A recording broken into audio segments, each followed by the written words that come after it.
Class 10th के NCERT math chapter 1 यानी real number के एक्सरसाइज 1.1 के इंट्रोडक्शन करने जा रहे हैं। इस इंट्रोडक्शन में जनरली किस चीज़ क्या क्या सीखने वाले हैं वो देख लीजिए। सबसे पहले हम लोग डिविडेंड क्या होता है, डिवाइजर क्या होता है, कोसेंट क्या होता है, रिमाइंडर क्या होता है, इसके बारे में जानेंगे। फिर नेक्स्ट जानेंगे इस इंट्रोडक्शन में लेमा का डिफिनेशन, यूक्लिड डिवीजन लेमा का डिफिनेशन, एल्गोरिदम का डिफिनेशन, यूक्लिड डिवीजन एल्गोरिदम क्या होता है, इसके बारे में जानेंगे। फिर ये दोनों जान लेने के बाद हम लोग एक्सरसाइज 1.1 के जो भी एग्जाम्पल है, ठीक है ना, 1 2 3 4 जो भी एग्जाम्पल है उस सभी एग्जाम्पल को बारी बारी से यहाँ पर हम लोग सॉल्व करेंगे। तो ये है हम लोग का एनसीईआरटी मैथ्स का एक्सरसाइज 1.1 का इंट्रोडक्शन। तो सबसे पहले हम लोग किसके बारे में जानेंगे, डिविडेंड यानी इस टर्म के बारे में, डिविडेंड, डिवाइजर, कोसेंट और रिमाइंडर के बारे में जानेंगे। तो सबसे पहले तो देखिए डिविडेंड, डिवाइजर और कोसेंट और रिमाइंडर को जानने के लिए सबसे पहले एक डिवाइड लेते हैं। जैसे 138 को हम लोग 6 से डिवाइड करेंगे। कितने से डिवाइड करेंगे, 138 को 6 से डिवाइड करेंगे। तो डिवाइड करेंगे तो देखिए 6 2 जा 12, 13 में से 12 को घटाएंगे तो 1 आएगा और ये 8 उतरेगा। 6 3 जा 18, ठीक है ना। यहाँ देखिए घटाएंगे तो कट कैंसिल हो जाएगा, यानी मिलाकर 0 हो जाएगा, ठीक है ना। कैंसिल को 18 में से 8 घटाएंगे तो 0 होगा। अब यहाँ पर एक और देख लीजिए डिवीजन, 131 को 7 से डिवाइड करेंगे, ठीक है। तो 7 2 जा 14 होगा तो 1 बार में लगेगा। तो 7 यहाँ पर घटाएंगे तो कितना, 13 में से 7 घटाएंगे तो 6 आएगा और ये 1 उतारेंगे। फिर 8 बार में लगाएंगे तो 56 आएगा। 11 में से 6 जाएगा 5 और 5 में से 5 गया कैंसिल, तो मेरा ये आया। अब हम लोग सर, आप लोग कहिएगा कि सर ये छोटा छोटा डिवाइड हम लोग को क्यों सिखा रहे हैं। तो सिखा नहीं रहे हैं, मतलब आपको थोड़ा सा बेसिक इसके बारे में बता दे रहे हैं। और जो बच्चे नहीं जानते वो ध्यान से देख लीजिए कि डिविडेंड कहाँ होता है, डिवीजन के इस प्रोसेस में डिविडेंड कहाँ होता है, डिवाइजर कहाँ होता है, रिमाइंडर कहाँ होता है, कोसेंट कहाँ होता है। क्योंकि ये 4 टर्म, डिविडेंड, डिवाइजर, कोसेंट और रिमाइंडर, ये 4 टर्म पर ही आधारित है एक्सरसाइज 1.1 का इंट्रोडक्शन। तो इसके बारे में तो जान लेना हम लोग को ज़रूरी ही है। एक बार थोड़ा सा समय लगेगा, जान लेते हैं क्या है डिविडेंड, डिवाइजर और कोसेंट क्या है। तो एक बात ध्यान दीजिएगा, डिवीजन प्रोसेस में जिस नंबर को डिवाइड किया जाता है वो क्या कहलाता है, डिवीजन प्रोसेस में जिस नंबर को डिवाइड किया जाता है वो क्या कहलाता है, डिविडेंड। और जिस नंबर से, ध्यान दीजिए से मैं बोल रहा हूँ, जिस नंबर से डिवाइड किया जाता है वो डिवाइजर कहलाता है। तो देखिए 100 यहाँ पर किसको डिवाइड किया जा रहा है, 138 को, ये वाले नंबर को डिवाइड किया जा रहा है। तो ये वाला जो नंबर होगा, ये वाला नंबर 138, वो आपका क्या कहलाएगा, डिविडेंड। क्या कहलाएगा, डिविडेंड। और जिस नंबर से डिवाइड किया जाए, यानी 138 को किससे डिवाइड किया जा रहा है, तो 6 से, यानी 6 आपका क्या कहलाएगा, डिवाइजर। और यहाँ वाला जो नंबर उपस्थित होता है इसको बोलते हैं कोशेंट। क्या बोलते हैं, कोशेंट। और यहाँ जो नंबर आता है, यहाँ देखिए 0 आया है, इसको हम लोग, यहाँ जो सबसे लास्ट में जो नंबर आता है उसको हम लोग रिमाइंडर बोलते हैं। तो इस डिवीजन प्रोसेस की अगर बात करें, तो इसमें डिविडेंड अगर यहाँ पर लिखें, डिविडेंड क्या होता है तो 138 लिख सकते हैं। डिवाइजर क्या होता है तो हम लोग 6 लिख सकते हैं। कोशेंट क्या होता है तो हम लोग के 23 लिखेंगे। और इस डिवीजन प्रोसेस में रिमाइंडर क्या है,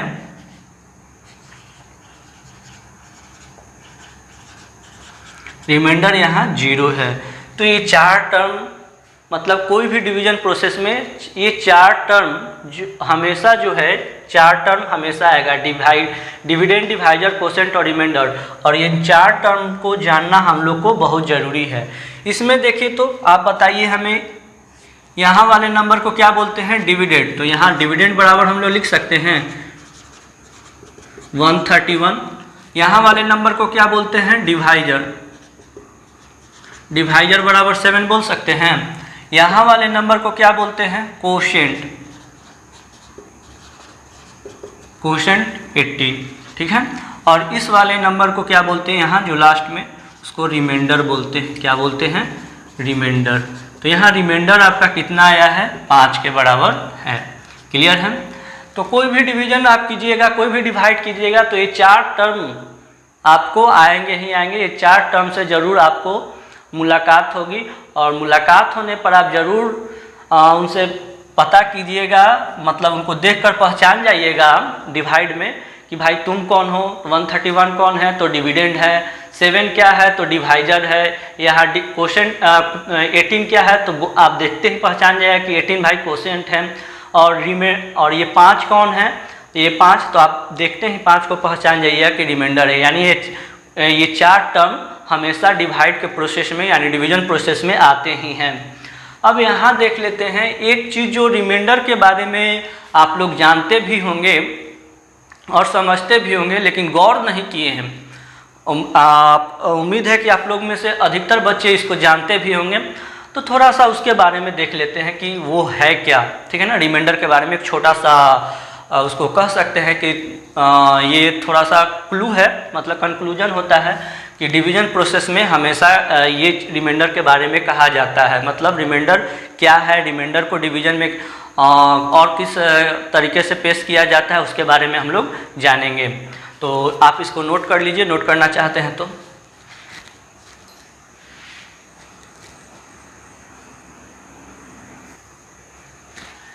यहाँ पर कुछ हम पहले से ही आपके लिए डिवाइड करके रखे हैं, थोड़ा इस पर ध्यान दीजिए।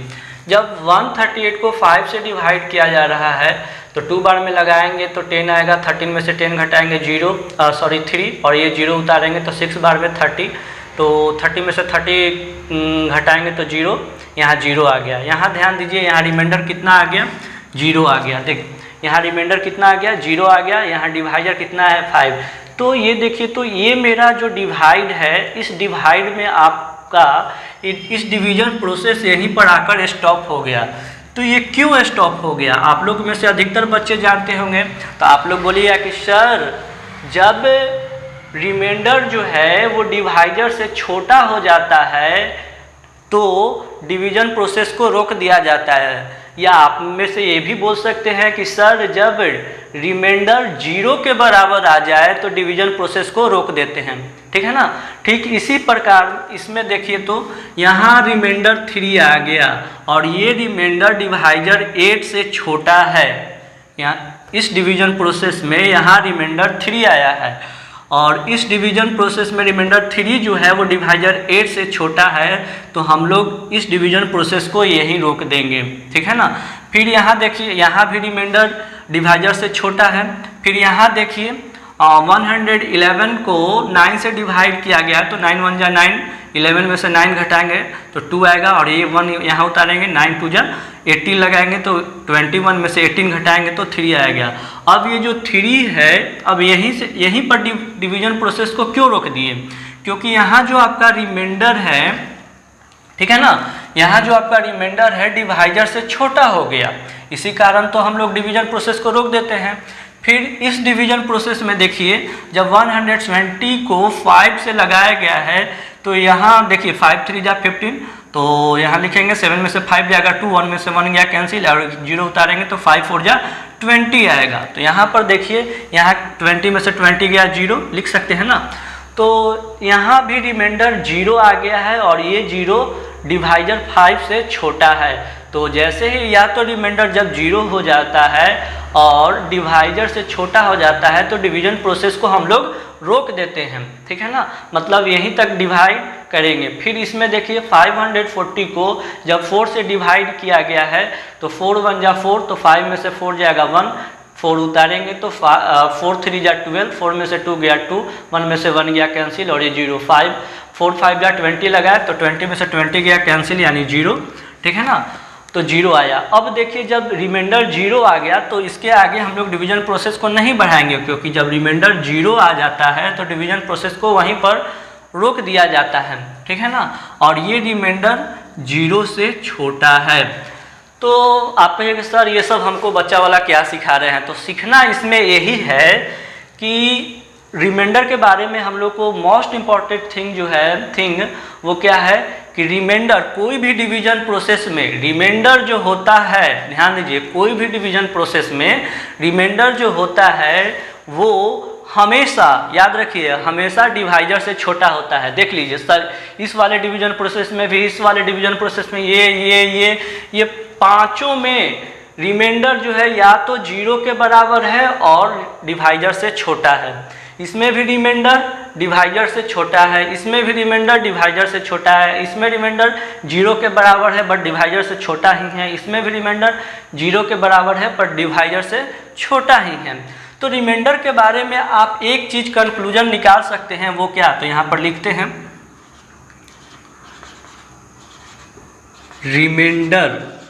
रिमाइंडर जो होता है वो हमेशा डिवाइजर से छोटा होता है। रिमाइंडर क्या होता है, हमेशा डिवाइजर से छोटा होता है। तो रिमाइंडर के इस तरह से लिख सकते हैं, remainder is less than divisor, ठीक है, remainder is less than divisor, ठीक है ना। और क्या जानते हैं, रिमाइंडर डिवाइजर से तो छोटा होता ही है बट रिमाइंडर कभी कुछ टाइम, ठीक है ना, 0 के बराबर भी हो जाता है। तो 0 के बराबर भी तो लिखेंगे कि रिमाइंडर जो है वो डिवाइजर से तो छोटा होता ही है बट रिमाइंडर, ये वाले रिमाइंडर 0 के बराबर भी होता है। तो आप में से कोई भी बच्चा कह सकते हैं सर कि सर रिमाइंडर जो है 0 के तो बराबर है ही बट रिमाइंडर 0 से बड़ा भी होता है। सर आप देख लीजिए, यहाँ 0 है बट यहाँ रिमाइंडर 0 से बड़ा है। हाँ भाई, यहाँ भी रिमाइंडर 0 से बड़ा है, यहाँ रिमाइंडर 0 के बराबर है, 0 के बराबर है। तो रिमाइंडर क्या होता है, या तो 0 के बराबर होता है या 0 से बड़ा भी होता है। देखिए ना, यहाँ रिमाइंडर 0 से बड़ा है कि नहीं, यहाँ रिमाइंडर 0 से बड़ा है कि नहीं। यानी रिमाइंडर के बारे में ये चीज़ सिर्फ बराबर नहीं लिख सकते हैं, रिमाइंडर जो है वो बराबर भी होता है और 0 से, रिमाइंडर जो है 0 के बराबर भी होता है, इक्वल का साइन, और रिमाइंडर 0 से बड़ा भी होता है, ठीक है। और एक इम्पॉर्टेंट चीज़, रिमाइंडर जो है कोई भी डिवीजन प्रोसेस में हमेशा डिवाइजर से छोटा होगा, हमेशा डिवाइजर से छोटा होगा। ये आप लोग नोट कर सकते हैं। आप में से अधिकतर बच्चे इस चीज़ को जानते हैं, ठीक है ना, बचपन से ही 6, 7, 8, 9 सब में पढ़े हैं। बट एक बार इसको इस स्टेटमेंट में भी रख कर सीख लीजिए और देख लीजिए कि इस स्टेटमेंट में रिमाइंडर के बारे में क्या लिखा हुआ है। जहाँ भी ऐसा फॉर्मेट दिखाई दे, ठीक है ना, मतलब डिवीजन हो, तो इस हर एक डिवीजन में रिमाइंडर ग्रेटर देन, इसको क्या बोलते हैं, इसको ग्रेटर देन इक्वल टू, इस साइन को क्या बोलते हैं, ग्रेटर देन इक्वल टू, और इस साइन को यहाँ पर डिवाइजर से छोटा है तो लेस देन। तो हम लोग कह सकते हैं ना, कोई भी डिवीजन प्रोसेस में रिमाइंडर के बारे में हम लोग ये बता सकते हैं कि remainder is greater than equal to 0, मतलब 0 के बराबर और 0 से बड़ा भी होता है। And remainder is less than divisor, और रिमाइंडर जो है वो डिवाइजर से छोटा भी होता है। आया बात समझ में ना। तो ये चीज़ आप लोग नोट कर सकते हैं। मान लीजिए एक चीज़ और ध्यान दीजिए, मान लीजिए कि ए और बी कोई भी दो पॉजिटिव इंटीजर है, ए और बी कोई भी दो पॉजिटिव इंटीजर है, बट ए जो है, ठीक है ना, बड़ा है बी से, ये जो है बड़ा है बी से। ए और बी कोई भी दो पॉजिटिव इंटीजर है, इंटीजर समझ ही रहे हैं आप लोग, क्लास 9 में खूब पढ़े होंगे इंटीजर के बारे में। ए और बी कोई भी पॉजिटिव इंटीजर है और ए जो है यहाँ बी से बड़ा है, तो जब इसमें डिवाइड देना होगा तो हमेशा ए को बी से डिवाइड किया जाएगा।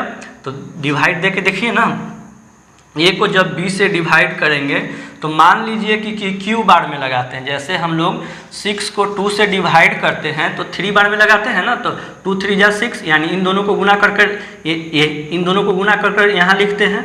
ठीक इसी तरह से बी को क्यू बार में लगाया तो बी क्यू तो आएगा ना, तो यहाँ पर बी क्यू को घटाएंगे, जैसे यहाँ 6 आया था। अब ए में से बी क्यू को घटाएंगे तो पता नहीं कुछ भी आ सकता है, तो मान लीजिए कि कोई इंटीजर आर आया है, ठीक है ना।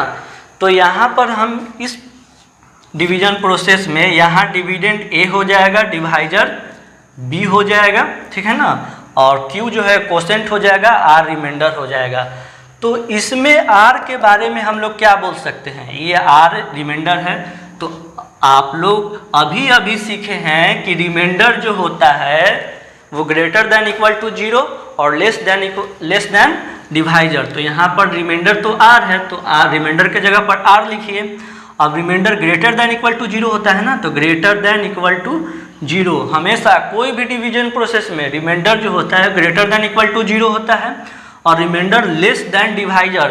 तो यहाँ डिवाइजर क्या है जी, ये इस डिवीजन प्रोसेस में यहाँ डिवाइजर क्या है, बी है, तो लेस देन बी लिख सकते हैं। यानी जब ए को बी से डिवाइड किया जाएगा तो रिमाइंडर के बारे में हम लोग ये भी चीज़ लिख सकते हैं, ठीक है। तो जहाँ भी ये फॉर्मेट दिखाई दे, ये वाला फॉर्मेट, ये वाला, तो हड़बड़ाना नहीं है, आराम से इसके बारे में मैं आपको पहले ही बता दिया हूँ। और जहाँ भी आए तो वो समझ लेना है कि यहाँ ये जो है रिमाइंडर है, और remainder greater than equal to 0 और लेस देन डिवाइजर। और यहाँ डिवाइजर को किस नाम से जाना गया है, बी नाम से जाना गया है। और इस चीज़ को हम अनेक बार इस एक्सरसाइज और चैप्टर में प्रयोग करेंगे, तो नोट कर लीजिए।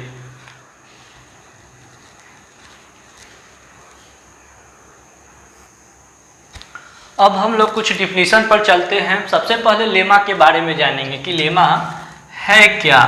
तो लेमा के बारे में यहाँ लिखा हुआ है, अ proven statement used for proving another statement.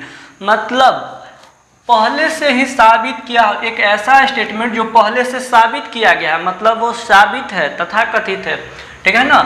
Used for proving another statement, और उस स्टेटमेंट का प्रयोग दूसरे स्टेटमेंट को प्रूव करने के लिए किया जाता है, उस चीज़ को हम लोग लेमा बोलते हैं। एक बार फिर से, अ proven statement used for proving another statement, जब एक कोई भी प्रूवन स्टेटमेंट का प्रयोग दूसरे स्टेटमेंट को प्रूव करने के लिए किया जाता है, वो लेमा कहलाता है।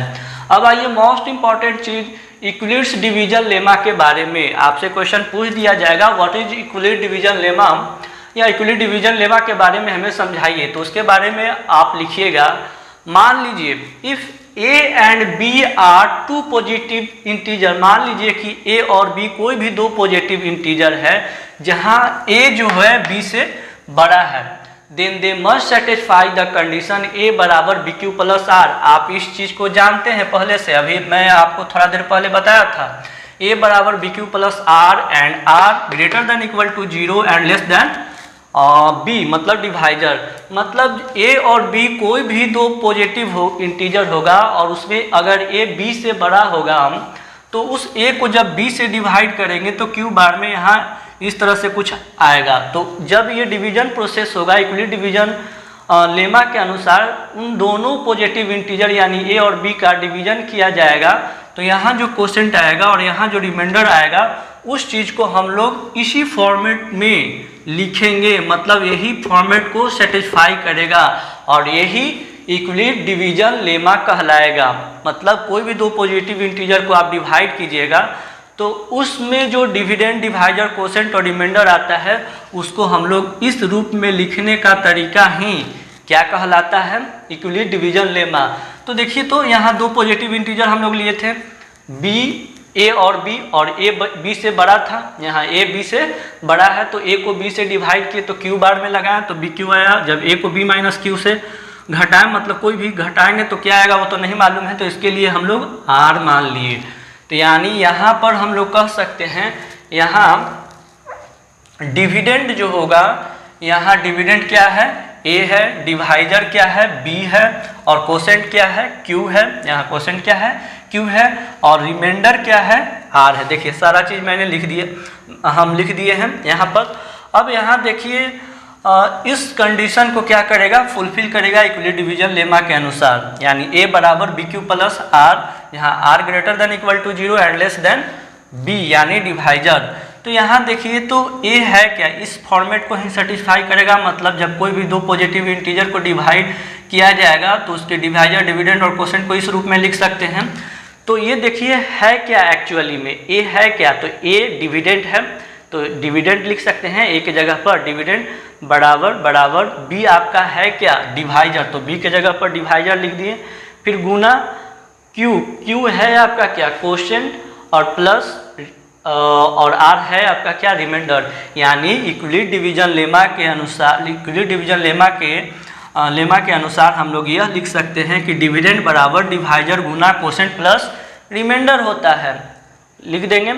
तो इक्विलिब्रियम डिवीजन लेमा का प्रयोग करके हम लोग ये नियम प्राप्त किए, और बचपन में जो हम लोग डिविडेंड बराबर डिवाइजर गुना कोशेंट प्लस रिमाइंडर को पढ़ा करते थे, कोई भी डिवीजन के डिवाइड के आंसर को चेक करने के लिए, तो इसी फार्मूला का प्रयोग करते थे। अब इसी चीज़ को स्टैंडर्डाइज रूप में यहाँ पर दिखाया गया है, इसका नाम लिखा हुआ है equilibrium division lemma. I think आप लोग को समझ में बहुत अच्छे से आ गया होगा, एक बार ध्यान से देख लीजिए। तो इक्विलिब्रियम डिवीजन लेमा का प्रयोग करके हम लोग ये फार्मूला को गेट करते हैं, यानी डिविडेंड बराबर डिवाइजर गुना कोशेंट प्लस रिमाइंडर, ठीक है ना। मान लीजिए कि सर आप पूछेगा कि इसका प्रयोग हम कहाँ करेंगे, तो देखिए प्रयोग करेंगे। अब आपके सामने लिख दिया गया है कि अब 4 टर्म, कोई भी डिवीजन प्रोसेस में 4 टर्म होता है, डिविडेंड, डिवाइजर, कोशेंट और रिमाइंडर। इन चारों टर्म में से अगर कोई 3 टर्म आपको दे दिया जाए, अगर कोई 3 टर्म आपको दे दिया जाए, तो चौथा टर्म अपने आप निकल जाएगा। मान लीजिए कि यहाँ पर डिवाइजर आपको मालूम है, कोशेंट मालूम है, रिमाइंडर मालूम है, तो डिविडेंड का प्रयोग, डिविडेंड, और आपसे पूछ देगा कि डिविडेंड क्या होगा, तो इक्विलिब्रियम डिवीजन लेमा के अनुसार इस फार्मूला का प्रयोग करके आराम से हम लोग डिविडेंड निकाल लेते हैं। सपोज मान लीजिए ना कि भाई अगर हमारा डिवाइजर 5 है, मान लीजिए, ऐसा सिर्फ मान लेते हैं हम लोग, डिवाइजर आपका क्या है, 5 है, कोशेंट है आपका, ठीक है ना, कोशेंट है आपका, कोशेंट है आपका 3, ठीक है ना, और यहाँ डिविडेंड दिया है, डिविडेंड के बारे में पहले लिख दिया है, डिविडेंड बराबर आपका, सपोज मान लीजिए, गलत भी हो सकता है, बस मान ले रहे हैं हम लोग, ठीक है ना, बस इस फार्मूला को देखने के लिए, ठीक है ना, या छोड़िए डायरेक्ट हम लोग एक डिवाइस ही ले लेते हैं, देख लीजिए। देखिए यहाँ पर मान लीजिए कि 18 को 7 से डिवाइड किया जाएगा, तो यहाँ डिविडेंड, ठीक है ना, और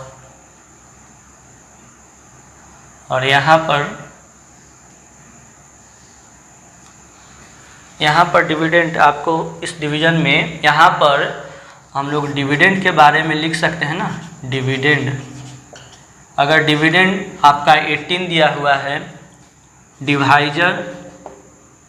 डिवाइजर आपका 7 दिया हुआ है, और रिमाइंडर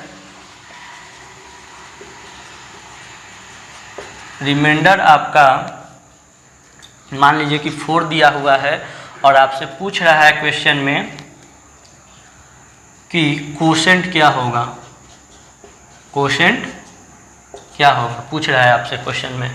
तो मान लेते हैं कि कोशेंट आपका क्या है, x है, लेट कर लिए, या नहीं भी मान सकते हैं x। तो आपको एक फार्मूला मालूम है ना इक्विलिब्रियम डिवीजन लेमा के अनुसार कि डिविडेंड बराबर डिवाइजर गुना कोशेंट प्लस रिमाइंडर होता है, ठीक है। तो डिविडेंड आपका कितना है, 18, तो डिविडेंड की जगह पर 18 रखिए। डिवाइजर आपका कितना है, तो डिवाइजर की जगह पर 7। कोशेंट आपका नहीं मालूम है, तो कोशेंट को क्यू मान लेते हैं, ठीक है, प्लस, और रिमाइंडर आपका कितना दिया हुआ है, 4 दिया हुआ है, ठीक है ना। तो हमें कोशेंट निकालना है, यानी 4 टर्म में से डिविडेंड, डिवाइजर और रिमाइंडर दिया हुआ है, और एक टर्म नहीं दिया था कोशेंट, जिसको हम लोग क्यों मान लिए हैं। तो इक्विलिब्रियम डिवीजन लेमा का प्रयोग करते हुए हम लोग डिविडेंड बराबर डिवाइजर गुना कोशेंट को रखकर इस फॉर्मेट में लिख सकते हैं, और यहाँ से हम लोग कोशेंट निकालेंगे। देखिए कैसे कोशेंट निकालेंगे, 18 इधर है, +4 बराबर +4 है ना, तो 4 को बराबर के इधर लेके आएंगे तो -4 हो जाएगा, तो इधर कितना बच जाएगा, 7 गुना क्यू, ठीक है। अब 18 में से 4 घटाएंगे तो 14 आएगा, बराबर 7 गुना क्यू, यानी क्यू के साथ 7 मल्टीप्लाई में है, ये 7 जब इधर आएगा तो 14 बाई 7 लिख सकते हैं क्यू, और क्यू अकेले बच गया। तो 14 को 7 से डिवाइड कीजिएगा तो 2 आएगा, और 2 बराबर क्यू लिख सकते हैं, यानी कि कोसेंट आपका कितना आया,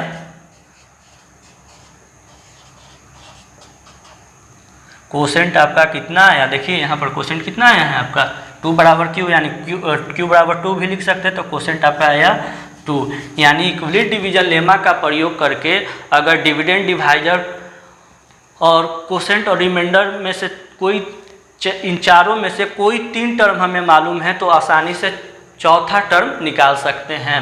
तो ये था इक्विवेलेंट डिवीजन लेमा का डिफिनीशन, और इसका कुछ एग्जाम्पल था इस पर, जिसके हिसाब से अब RS अग्रवाल में एक क्वेश्चन है, आपको दे दिया जाएगा डिविडेंड डिवाइजर कोसेंट और रिमाइंडर में से कोई 3 टर्म दे दिया जाएगा और चौथे टर्म को पूछा जाएगा। तो बाई इक्विवेलेंट डिवीजन लेमा का प्रयोग करते हुए इस फार्मूला का प्रयोग करते हुए हम कोई भी चौथे टर्म को निकाल सकते हैं डिविडेंड। अब वो चौथा टर्म क्या होगा, अगर डिविडेंड डिवाइजर रिमाइंडर दिया हुआ है तो कोसेंट निकाल सकते हैं, अगर डिविडेंड डिवाइजर और कोसेंट दिया हुआ है तो आसानी से हम लोग रिमाइंडर भी निकाल सकते हैं, अगर डिवाइजर कोसेंट और रिमाइंडर दिया हुआ है तो आसानी से हम लोग डिविडेंड भी निकाल सकते हैं। किसका प्रयोग करके, इक्विवेलेंट डिवीजन लेमा का प्रयोग करके। नोट कर लीजिए आप लोग।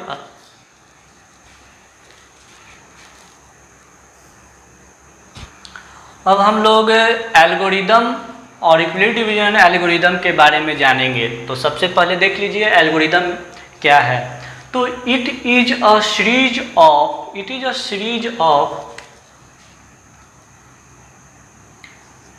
Series of well defined steps of method used for solving a certain types of problem.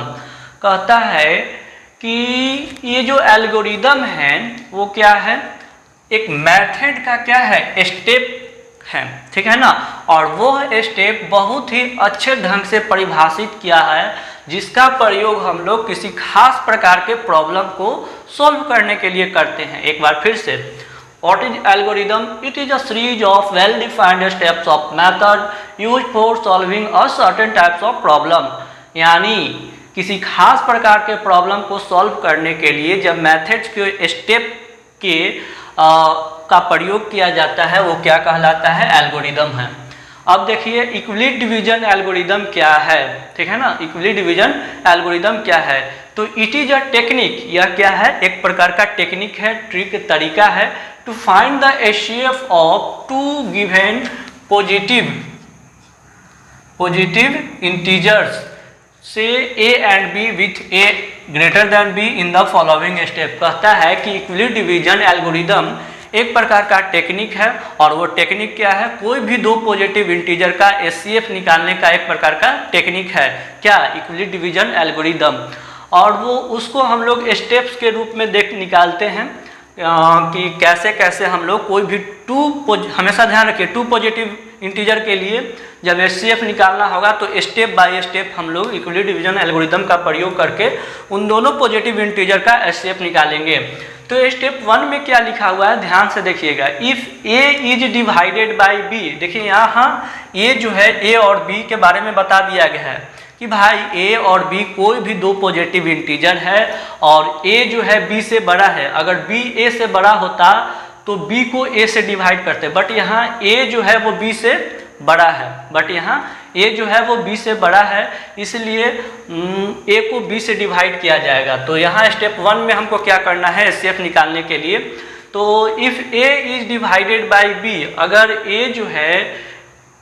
ए को जब बी के द्वारा डिवाइड किया जाता है, देन लेट जो कोसेंट आएगा उसको हम लोग मान लेंगे क्यू एज ए कोसेंट को क्यू मान लेंगे, and r as a remainder, और आर को क्या मानेंगे, रिमाइंडर, सच दैट इस तरीके से कि ए बराबर बी क्यू प्लस आर, यहाँ r greater than equal to 0 and less than b. ये समझ में आ रहा है ना, इक्विवेलेंट डिवीजन लेमा का प्रयोग करके जब कोई भी 2 पॉजिटिव इंटीजर को डिवाइड किया जाता है तो इसको इस फॉर्मेट में रखते हैं इक्विवेलेंट डिवीजन लेमा के अनुसार। तो जब ए को बी से डिवाइड किया जाएगा और उसका कोसेंट क्यू आएगा मान लेते हैं, और रिमाइंडर आर आएगा, तो उसको इस प्रोसेस में सबसे पहले लिखेंगे, ठीक है ना। उसके बाद लिखने के बाद स्टेप 2 में क्या करेंगे, अगर वहाँ ध्यान दीजिए, अगर वहाँ रिमाइंडर 0 आ जाए यानी r के जगह पर 0 आ जाए तब HCF ऑफ A और B इज B, ठीक है ना। मतलब A और B का HCF मतलब A को जिससे डिवाइड किया जाता है उसी का HCF वही हो जाएगा। मतलब यहाँ A को B से डिवाइड किया गया था इसलिए A और B का HCF क्या हो जाएगा, B हो जाएगा। फिर देखिए, अगर किसी केस में अगर रिमाइंडर जो है, if remainder is not equal to 0, अगर रिमाइंडर 0 के बराबर नहीं होगा, then apply the division lemma to b and r. B और आर में मतलब डिवाइजर और रिमाइंडर को प्राप्त करने के लिए हम लोग फिर से इक्वली डिवीजन लेमा को प्रयोग करेंगे और तब तक प्रयोग करेंगे जब तक रिमाइंडर ना आ जाए। तो स्टेप 3 क्या कहता है, continue the process till the remainder is 0, ठीक है ना। अब इस प्रोसेस को तब तक करेंगे जब तक कि 0 ना आ जाए। उसके बाद लिखा है if the remainder has become 0, अगर रिमाइंडर 0 के पास पहुंच जाता है देन द लास्ट डिवाइजर, तब वहाँ जो सबसे अंतिम वाला जो डिवाइजर होगा वही क्या कहलाएगा, A और B का HCF होगा। If the remainder has become 0 then the last divisor is the HCF of A and B, और A और B का लास्ट डिवाइजर ही HCF कहलाएगा।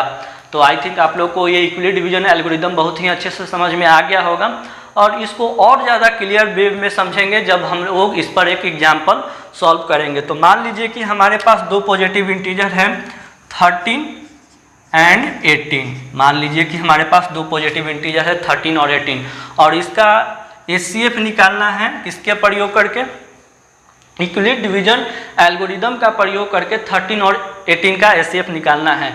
तो यहाँ 18 जो है वो 13 से बड़ा है तो 18 को हम लोग सबसे पहले 13 से डिवाइड करेंगे, ठीक है ना। डिवाइड करेंगे तो 13 बन जा 13, 8 में से 3 जाएगा 5, 1 में से 1 गया कैंसिल। देखिए जी यहाँ रिमाइंडर 0 के बराबर नहीं आया है तो फिर से हम लोग, ठीक है ना, यहाँ रिमाइंडर 0 के बराबर नहीं आया तो सबसे पहले तो हमें स्टेप 1 के अनुसार जब कोई भी नंबर को डिवाइड किया जाता है तो उसको इस फॉर्मेट में लिखते हैं, इस फॉर्मेट में लिखते हैं यानी A बराबर BQ प्लस R, यानी डिविडेंड बराबर डिवाइजर गुना क्वोशिएंट प्लस रिमाइंडर के रूप में लिख सकते हैं। तो देखिए तो यहाँ तो पहला तो ये केस हुआ, यहाँ रिमाइंडर 0 नहीं आया, ठीक है ना। तो रिमाइंडर 0 नहीं आया तो सबसे पहले तो हम इसको इस रूप में जरूर लिख सकते हैं इक्वली डिवीजन लेमा के रूप में, यानी यहाँ डिविडेंड क्या है 18 है, डिवाइजर गुना क्वोशिएंट यानी 13 गुना 1 और प्लस रिमाइंडर, यहाँ रिमाइंडर क्या है 0 के बराबर नहीं आया, यहाँ रिमाइंडर जो है 5 आया है इसलिए यह रिमाइंडर 0 के बराबर नहीं है। तो फिर से हम लोग डिवीजन लेमा का प्रयोग करेंगे, मतलब फिर से डिवीजन प्रोसेस को आगे बढ़ाएंगे और इस बार इस 13 को ही 5 से डिवाइड करेंगे, 13 को ही 5 से डिवाइड करेंगे, ठीक है ना।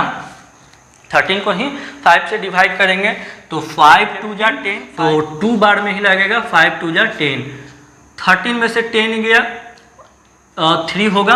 अब देखिए यहाँ भी क्या है, रिमाइंडर 0 के बराबर नहीं आया है तो ये जो डिवीजन प्रोसेस हुआ इस प्रोसेस वाले में, इस प्रोसेस को फिर हम लोग इस फॉर्मेट में रखेंगे A बराबर BQ प्लस R यानी डिविडेंड बराबर डिवाइजर गुना क्वोशिएंट प्लस R के रूप में रखेंगे, ठीक है ना।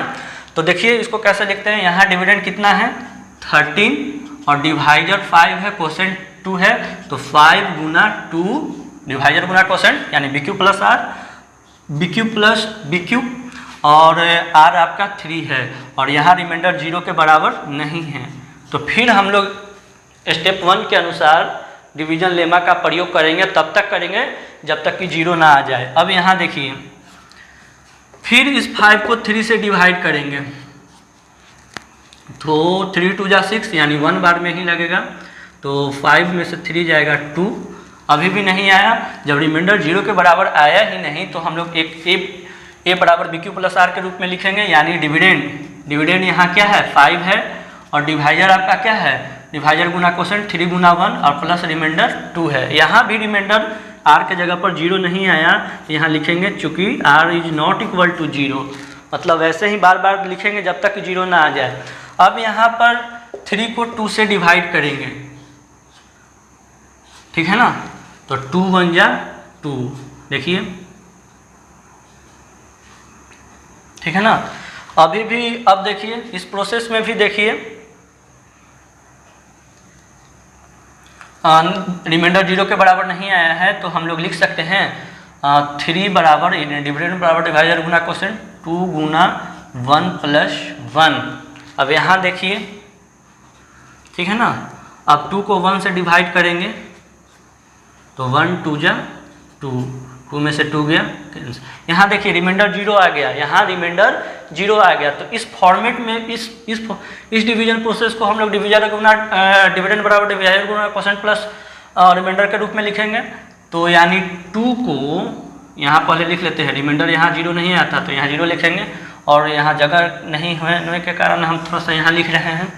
तो देखिए अब इस प्रोसेस में डिविडेंड क्या है 2 है, डिवाइजर क्या है 1 है, और क्वोशिएंट क्या है 2 है, और यहाँ रिमाइंडर 0 के बराबर आ गया। तो लिखेंगे चूँकि रिमाइंडर बराबर 0 इसलिए 13 और 18 का HCF जो होगा, ठीक है ना, वो लास्ट डिवाइजर होगा। देखिए स्टेप 4 के अनुसार लास्ट डिवाइजर ही HCF होता है। तो 13 और 18 का HCF जो होगा लास्ट डिवाइजर कितना है 1 है, तो यही आपका 1 होगा, ठीक है ना। 13 और 18 का HCF क्या होगा 1 होगा। तो इस प्रकार कोई भी दो पॉजिटिव इंटीजर का HCF निकालते हैं यूक्लिड डिवीजन एल्गोरिदम का प्रयोग करते हुए। आई थिंक आप लोग को समझ में आ गया, बहुत ईजी है, देख लीजिए और नोट कर लीजिए।